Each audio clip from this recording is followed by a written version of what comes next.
Well, a post about an alleged hate crime in Austin is getting a lot of attention online. Austin police say an assault near Barton Springs Pool last Saturday is being reviewed by the department's Hate Crime Review Committee.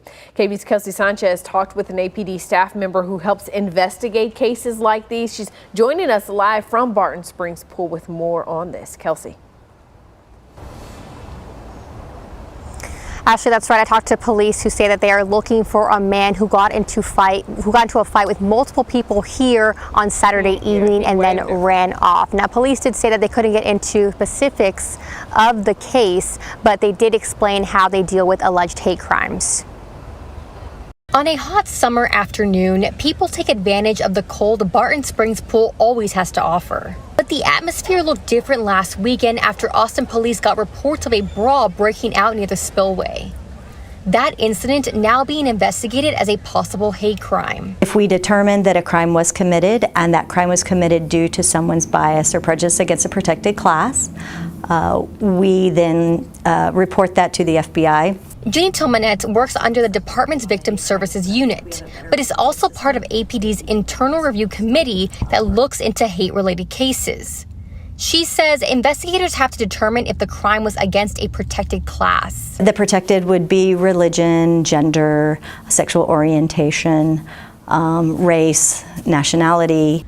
Posts on social media claim 3 men harassed and attacked a trans woman and her friends, and say someone who stepped in to stop it was seriously hurt.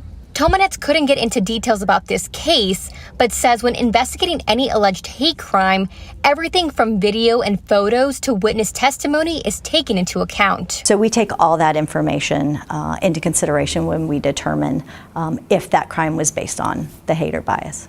APD says victims of bias-motivated crimes could fear reporting crimes. But Tomanetz says their office's focus remains clear. I think the biggest thing is to focus on protecting the victims and protecting each other. Now, I did hear from the family of that person who was seriously hurt, and the mother did want to remain anonymous, but she said that her son stepped in to try and stop the fight, and he was knocked unconscious and was blindsided and knocked to the ground on the rocks. And she gave me a statement that reads, "Our son did not go to the spillway looking for a fight. He acted in the moment to defend someone who was being harmed. Unfortunately, that choice left him seriously injured. As a family, we proudly support the LGBTQ+ community. No one deserves to be targeted with hate or violence simply for who they are." Now, if APD does determine that this crime was committed based on bias or prejudice, then officers inform prosecutors.